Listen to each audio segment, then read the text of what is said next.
Well, the resistance is now a term that's just forever ruined for me. I think I'll never be able to take it seriously again. If you'd seen the Keith Olbermann, the Resistance show on GQ, is it a show or just like a segment? I'm not really sure what it is exactly. A series of rants.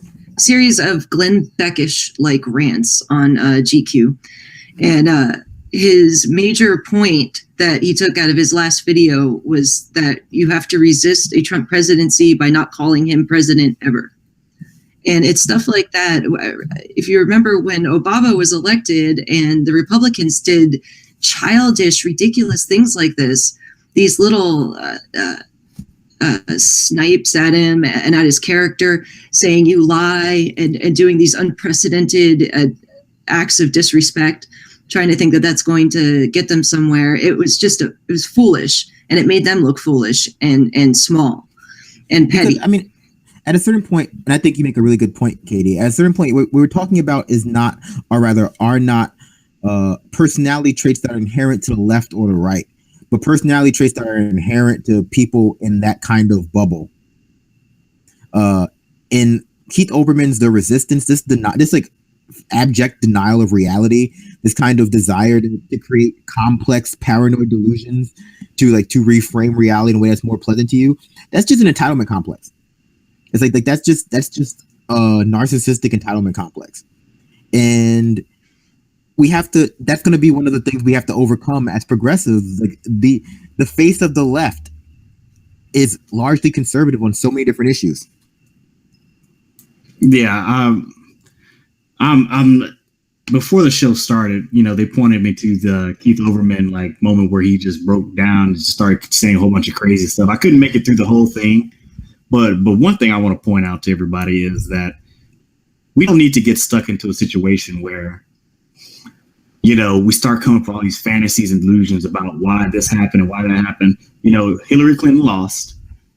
And for the most part, the left that was aligned with her needs to understand that nobody wants that. And that your coalition is not enough to win. So you must grow your coalition, not by trying to browbeat people with language, because no one cares, by actually giving real policy that's going to really actually help people.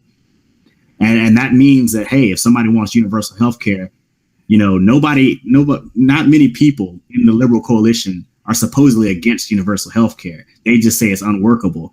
Perhaps you need to actually fight for universal health care to grow your coalition so you can win office. And when you're in there, you need to actually do it. Or else in the midterm, you'll say, well, our people don't show up in the midterms. No, they do show up. They just don't vote for you because you didn't do anything with that time. And anybody that tries to, excuse the Obama administration for losing in 2010, when he came in, they had the supermajority. They could have did all this stuff lightning fast. Mm-hmm. Like the New Deal was passed in Roosevelt's first 100 days. The Supreme Court was striking down bills left and right, and he steamrolled them. That is how a real president does stuff. I don't know what this stuff is where Obama's so helpless. He's so helpless. He just can't do it all on his own. The Republicans obstructed him even though he had a supermajority. And let's pretend like that's a legitimate excuse. Let's pretend like that Obama really could not do anything. The Democrats really just have all these big progressive ideals that they want to pass. They have these bills that they're just waiting to pass. But every time they try to pass them, oh shucks, those darn Republicans stop them. Okay, I have two issues with that. There has never been a Democratic push to expand us from a two-party system. They are perfectly comfortable sharing the stage with only Republicans, even with their obstructionism. And two, if you can't get the job done, I'm sorry, regardless of whatever is standing in your way, you've promised. I mean, that was part of your promise. You were going to get these things done. So if you can't get them done, if you can't find some way to get these things done, regardless of your excuse, I can't sit there and feel bad for you. We need better Democrats then, right? I mean, is that bad of me to say? Like, regardless of what the Republicans are doing, irrespective of what they do, if the Democrats we've elected to Congress cannot get things passed, if they can't get a new Voting Rights Act, if they can't get gun legislation, if they can't get a single payer, then they need to go and we need to find someone who can do it. I agree with that, but here's the problem with the critique I was laying out. Everybody will say Obama was so helpless. He's so helpless, but when Republicans get in there, they're not helpless. They get their stuff in. They get it in even when they're not in office. And what I'm saying is, how can Republicans be so successful, but Democrats are just so helpless and they can never do anything? And then after it's all said and done, these same Democrats that were so helpless and unable to achieve much, they're so great. They were the best president we've ever seen. They've done so much. This is a historic event. And I'm like, well, you didn't do anything. How can you be great without doing anything? How can you be great, but you're helpless? It's like, how do you keep those two narratives going at the same exact time? They directly contradict one another. Either you were great and you did a lot of stuff. You did exactly what you wanted to do, which was, maybe not what we expected you to do, or you were helpless and couldn't do anything, but at the same time, you're somehow great for that. Well, again, that doesn't make any sense. I think the Democrats often use the obstructionism and the extremism, especially in the last 8 years of the Republican Party, as a cover. I really think that's the purpose it serves. And I think they're more than happy to have that cover because they don't want to do those things. That would be going against all of their donors and their Wall Street backers. And this isn't like conspiracy talk. I mean, these people are funded by Goldman Sachs. And you look at Joe Manchin, his daughter is in the pharmaceutical industry. I mean, you have these people, the Democrats in power, that have all of these ties to corporate America and the very ultra wealthy and the real reigns of power. And they don't want to go against that because it's about self-preservation and the intransigence of the Republicans, especially in the last 8 years, have given them the perfect cover for that. So I don't think they want that to end. But I think at a certain point, I agree with that. I'm sorry. I think at a certain point, we're talking less about the Democrats in Congress themselves, but your rank and file everyday people who describe themselves as Democrats. Correct me if I'm wrong, Nick, and ascribe this great legacy to President Obama, ascribe this great legacy to all these Democrats in Congress. But when you confront them on what they've actually done and what they've allowed to be done under their watch, they sort of have a large amount, all these excuses for why the Democrats are still great.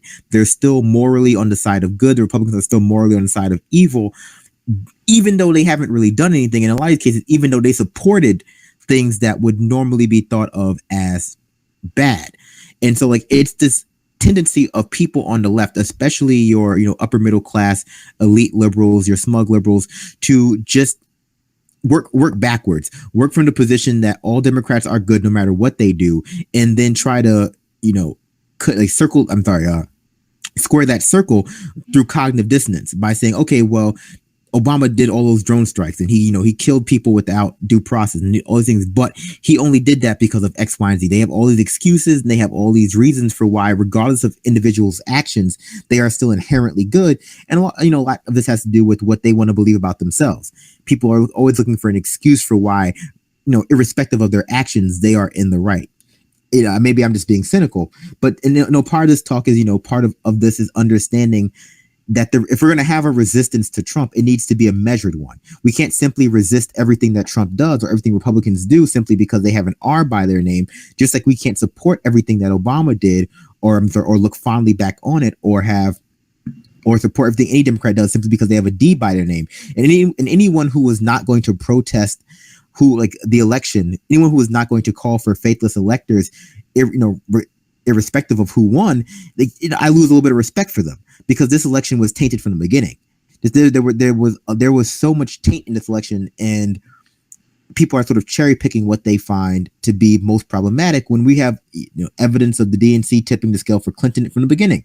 We have this myriad of Democratic incompetence and greed and corruption that leads one to believe, well, are they really so different from the Republicans? But everyone is making excuses for them that are not connected with the reality situation.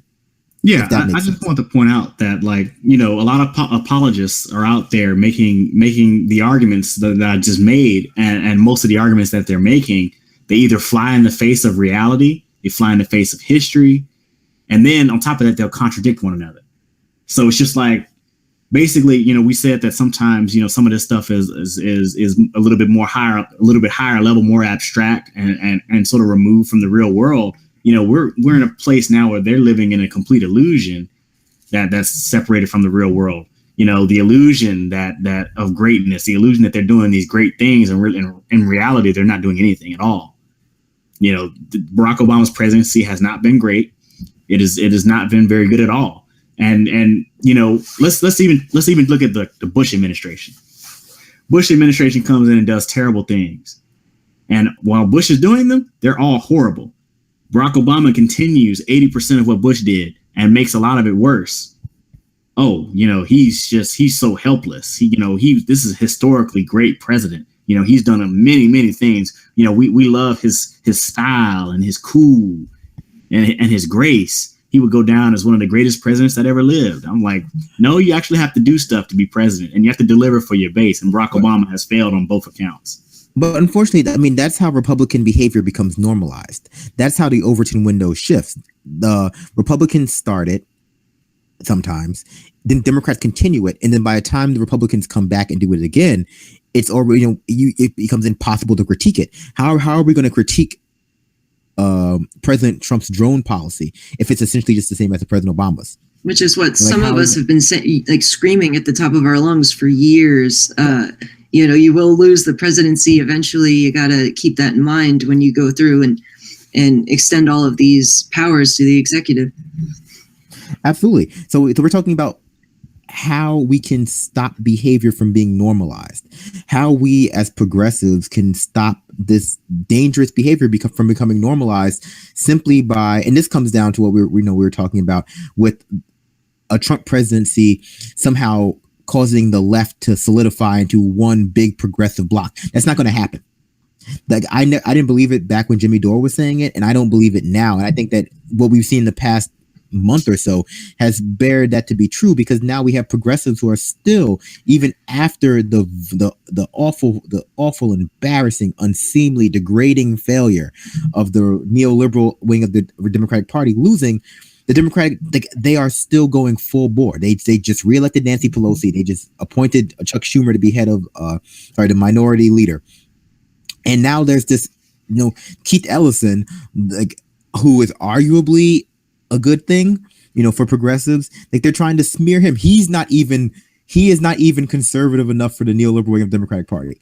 And so we have this new scenario where instead of Trump coalescing the left into one big progressive bloc under leadership of Bernie Sanders, we have progressives still being forced to fight a war on two fronts, one versus the Democratic establishment, the neoliberals, and one versus the Republicans, because neither party, or rather neither of these two groups, like the progressives, because their ascendancy to power means bad things for everyone else. I mean, not bad things, but it means that getting off the corporate teat.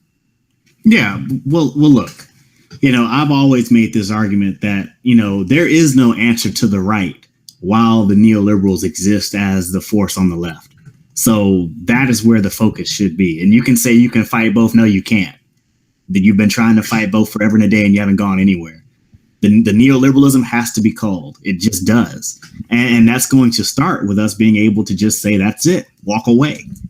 The Democrats, if you're not going to do this, we're walking away. We're gone. If it means going to the Green Party, if it means going to a progressive independent party, if it means being outside the parties, we just don't need to be there. And if Republicans win in that space, that's fine, because we're building something to counter them after the neoliberals are gone. At this point, I think that we have to start saying the Democratic Party might be a lost cause. I think at this point we have to start saying with even before Keith Ellison came out and kind of went full bore for neoliberal establishment with his support of, I want to say Biddle was the name in Florida,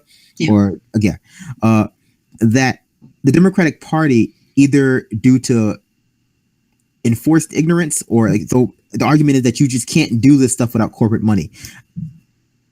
I don't know it to be true, but regardless of whether the infrastructure of the Democratic Party requires you to have corporate money, or if just the social environment of the Democratic Party makes you believe that that's an actual, valid concern, it's irrelevant.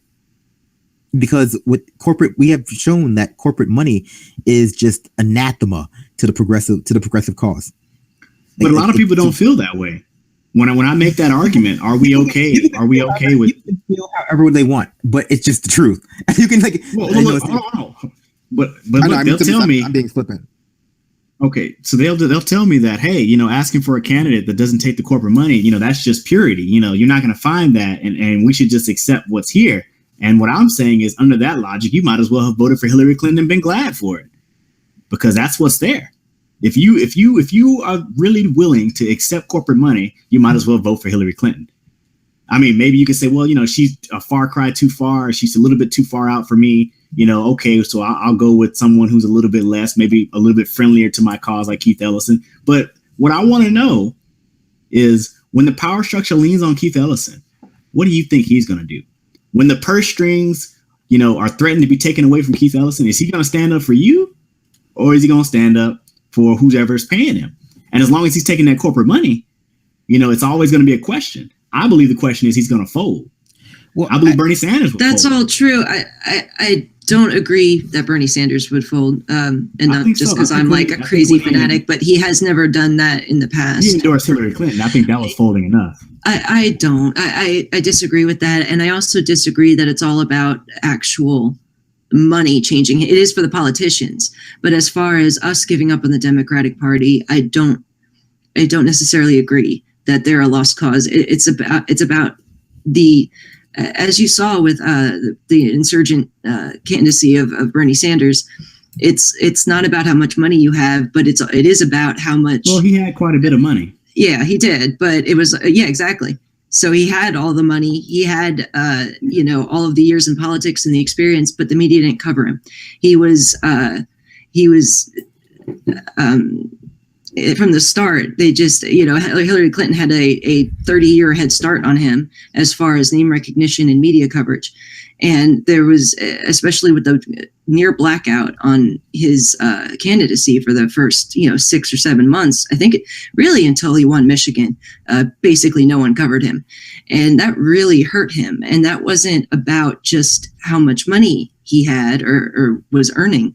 It was about how the connections he had and how the corridors of power are arranged in DC and how the establishment functions. But the expression, the things that sort of tie all those things together has to do with money and power. That's what those things are. And what I'm talking about, I'm not saying that, it's just money. I'm talking about when the power structure leans in, whatever it's going to be, whatever method of control they have, whatever method of influence they have, whether it's saying, I'm going to drop $1 million in your opponent's campaign, we're going to sink you and you're going to take away your committeeships. We're going to you're going to be sidelined in the party, or you'll be removed from the party. Whatever it is that they have, when they bring that force to bear, we need people that are going to stand up and just say, do what you're going to do, because I'm going to go to the people and we're going to get you out of there. We need those people. Bernie Sanders, as much as you might be a fan of him, he's shown that when push comes to shove, when they threaten to take away his committeeship, when they threaten to do all these things, whatever they threatened him with, he folded. I don't consider that folding when it comes to him having access and the power to help people.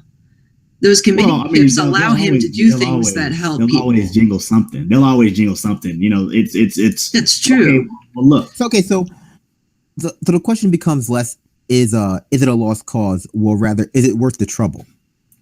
And by that I mean, I think that people are attracted to the infrastructure the Democratic Party has in place already, but that infrastructure, is incredibly problematic, as we've seen, because as Nick points out, a lot of infrastructure is built on corporate money, and there is at least the culture within the Democratic Party at the DNC level, at the national level, that if you don't play ball with corporate interests, either you won't win or you can't win. And so it's not just the national level, but it's all levels. But that's a relatively recent phenomenon, if you think about it, since the DLC and the Bill Clinton years. That's when the Democrats really took that kind of corporate turn. I don't think that that's something that can't be undone. I think that if we somehow got the money out of the system, or began to, which I think Obama kind of half-assed started, with not allowing corporate money into the DNC, which they actually overturned recently, which is a mistake. But I think that if there's a way that we could get our foot in the door with that, I don't think that it's it's something that we can't come back from within the Democratic it's interesting that study that pointed out that the United States is really an oligarchy, not a democracy, has shown even far and before the Reagan Revolution and before the DLC that the political system had already been dominated by moneyed interests for a very, very long time. I think, the times where you see people get stuff is when, there's moneyed interest behind those things that agrees to give them to us. And I think that study kind of shows that chronicle further back than just the DLC or even the Reagan Revolution. That's been at play in America for a very long time. Well, yeah, but before the DLC, it was the unions, which was assumedly people, that gave Democrats most of their money. So who are they responsive to for a lot of years? For the working people, and they turned away from that in more recent time. I think that's a fair point, but the question becomes, like, even if this is a recent phenomenon, even if this had just happened in the past 3 or 4 years, with the amount of power that money affords people, with that amount of power, can you work within that system? Can you work within a system that equates money to free speech, and where the notion that not taking corporate money is akin to losing or somehow being unworth? The inability to fundraise corporate money or pull in these billion-dollar campaigns. Can you use money? Can you use corporate money to get corporate money out of politics, or is that just that's just wishful thinking? Can you take money from the billionaire class to essentially close with the intention of essentially closing them out of the system in that way? And I don't know if you can do that. That would be very difficult to do. Yeah. So I mean, the question becomes: if the Democratic Party, as it exists now, has accepted that mentality that you have to have corporate money to be a viable candidate, you have to be amenable to taking corporate money, you have to be amenable to corporate interest to get that money. Is there any hope within that system, within a party that believes that to its core? I mean, maybe not at its very, very, very foundations, but as it stands now, the leadership believes that corporate money is not something that is on the table for debate on whether it's useful. Like, there is no debate to be had over whether it's useful or rather whether it's worth it. It's simply a necessity because you have to compete. But that's the key. The leadership thinks that way. I think a majority of the everyday left, I don't know, the independents and the left and the regular Democratic people who consider themselves part of that party don't think that way. I would argue that basically whatever the leadership's line is, your team players are always going to agree with the leadership line or go along with it. So, you're really talking about the people that really object to the corporate money are very small in number, not enough to really say that, that the majority is against it and they're willing to say, no, we're not going to vote for you if you're taking that money. That's not the majority position. That's definitely a small position. And in the coalition. And absolutely. And if you express that position, as Nick has said, you're treated as though you're crazy and unreasonable. Like, if you express the position, and I think we can all agree that Bernie Sanders, regardless of where he stood at the end, showed that with small donations, you can make a real run for president. And, but for media blackouts, but for the fact that we have telecommunications monopolies, he might have done better. He might have won. Hell, some people swear to God that he won and it was just the DNC actually effectively rigging the election. I don't want to get into that, but I think that we can say there would have been a different showing had the media been, giving fair and equitable time to every candidate. Why should they, though? The media is privately owned. They can do what they want to do. Exactly. That's another issue too, that you have private ownership of the thoughts, of the hearts and minds of many individuals. And when I say that, I hate to say like they control people's thoughts. It makes it sounds like a weird thing, but just what you're exposed to does have an impact. Our thoughts you rely on a lot of feedback from the outside world, and when that feedback is being controlled by somebody, there is a lot of influence there. Yeah, so I mean, but okay, so we talk about.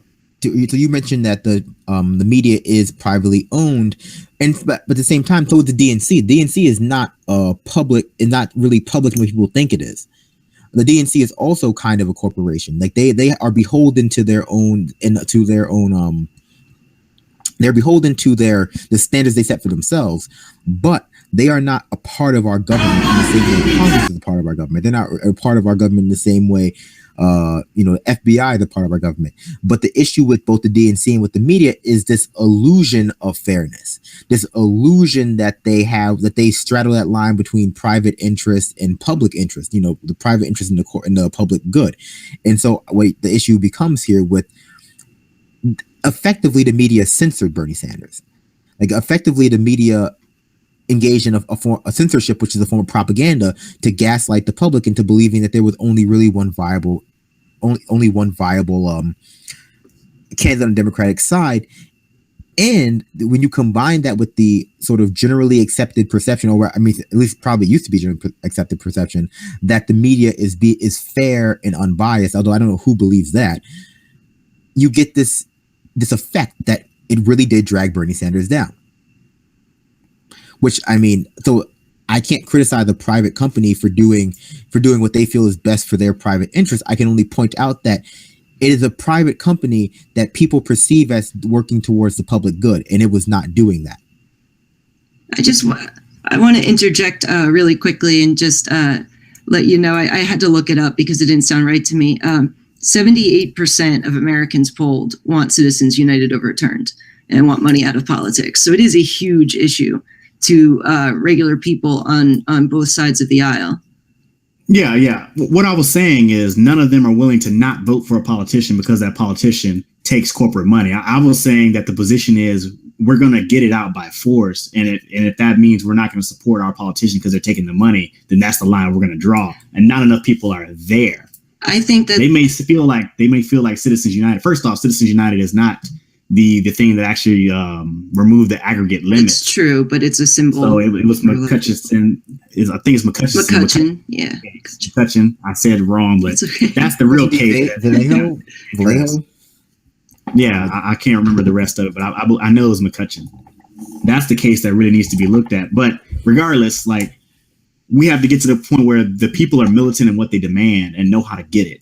But I think that has to do with the candidates too, and the choices that people think that they have, or a lot of people don't know. A lot of Congress people get voted in just because they've been in office before. They have the incumbency is an 89% rate of being reelected if you're an incumbent. It's ridiculous. And it's all because people don't know their options, or there aren't very good options. I think that is something that could definitely change. Yeah, but again, it has to come down to internally, how are we thinking? How are we perceiving? How do I achieve my goals in the political arena? And I feel like people feel like, well, I can achieve my goals by voting for a candidate that is against my goals. And that is a big problem. Well, I think a large part of that, and I think a large part of that is maybe only present on the left in certain situations. And I think that's because the moderate to center left does its best to cajole the far left. We've talked about this before, that the people who are, only slightly to the left, your neoliberal Democrats, your blue dog Democrats, and even your centrist Democrats, I don't want to say get off on, but yeah, they get off on their little sister soldier moments. They get off on their demonization of the far left almost as much as they get off on their demonization of the far right, because they think demonizing the far left and the far right equally makes them seem more reasonable. It's this whole desire to be the adult in the room.